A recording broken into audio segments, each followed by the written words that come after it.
Hi hello friends, welcome back to our YouTube channel Gautami అభిరుచులు. అందరూ ఎలా ఉన్నారండి? బాగున్నారని అనుకుంటున్నాను. నేను కూడా బాగున్నాను. ఇవాల్టి రెసిపీ చూడబోయే ముందు నా వీడియోస్ కనుక మీకు నచ్చినట్లయితే తప్పకుండా సబ్స్క్రైబ్ చేసుకొని లైక్ చేసి మీ ఫ్రెండ్స్ అండ్ ఫ్యామిలీ మెంబర్స్తో కూడా షేర్ చేసుకోండి. ఇవాల్టి బ్రేక్ఫాస్ట్ ఈజీగా అండ్ క్విక్గా ఎప్పుడు తినాలన్నా ఇలా పచ్చ పెసలతో పెసరట్టును ఈ విధంగా ట్రై చేయండి. సూపర్ టేస్టీగా ఉంటుందండి. రొటీన్ టిఫిన్స్ తిని బోర్ కొట్టినప్పుడు ఈ టేస్ట్ని ఎంజాయ్ చేయొచ్చు. సరే, మరి ఇక రెసిపీ ప్రాసెస్ చూద్దాం, వచ్చేయండి. ఫస్ట్ ఇక్కడ నేను 1 కప్ 200 గ్రామ్స్ పచ్చ పెసలను తీసుకుంటున్నానండి.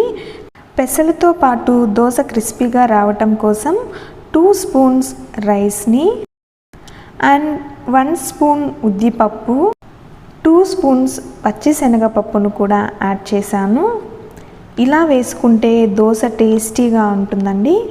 ఇందులో వాటర్ని పోసి వాష్ చేసుకుందాం. వాష్ చేసుకున్న తర్వాత మరలా వాటర్ని యాడ్ చేసి మినిమం 3 అవర్స్ నానబెట్టాలి. ఒకవేళ మార్నింగ్ బ్రేక్ఫాస్ట్కి అయితే నైటే నానబెట్టేసుకుంటే మంచిది. ఉదయాన్నే ఈజీగా చేసేసుకోవచ్చు. చూడండి, పప్పు నానిందండి. మిక్సీ జార్లో తగినంత పెసరపప్పును మరియు జస్ట్ 2 స్పూన్స్ వాటర్ని పోసి మెత్తగా గ్రైండ్ చేసుకోవాలి. చూడండి, ఇంత సాఫ్ట్గా ఉంటే సరిపోతుంది. అదేవిధంగా మిగిలిన పప్పును కూడా 50% మిక్సీ పట్టిన తర్వాత స్పైస్కి తగ్గ 5 పచ్చిమిర్చిని 1 ఇంచ్ అల్లం ముక్కలను మిక్సీ జార్లో యాడ్ చేసి మొత్తం ఫైన్ పేస్ట్లా చేసుకోవాలండి. మిక్సీ పట్టిన వెంటనే ఇలా మిక్సింగ్ బౌల్లోకి తీసుకుంటున్నాను. ఒకవేళ పిండి కన్సిస్టెన్సీ టైట్గా ఉంటే మిక్సీ జార్లో వాటర్ని వేసి కలిపి తగినన్ని వాటర్ని యాడ్ చేసి కలుపుకోవడమే. ఇందులోనే టేస్ట్కి తగ్గ సాల్ట్ని వేసి ఇలా బాగా ఒకసారి కలుపుకుందాం. ఇలా కలిపి రెడీగా ఉంచుకున్న తర్వాత స్టవ్ ఆన్ చేసి నాన్ స్టిక్ని పెట్టానండి. ప్యాన్ బాగా హీట్ అయిన తర్వాత వాటర్ని అయినా లేదా ఆయిల్ని అయినా స్ప్రెడ్ చేసుకొని కప్పు పిండిని తీసుకొని దోశ మందంగా కాకుండా కొంచెం పలుచగా వేసుకోవాలండి. గరిటతో అయినా కూడా వేసుకోవచ్చు. ఇలా కప్తో వేసుకుంటున్నారంటే ఈవెన్గా పలుచగా వస్తుంది దోశ, అలాగే క్రిస్పీగా కూడా ఉంటుంది. ఇలా దోశ వేసుకున్న తర్వాత గీని స్ప్రెడ్ చేసుకుంటున్నానండి.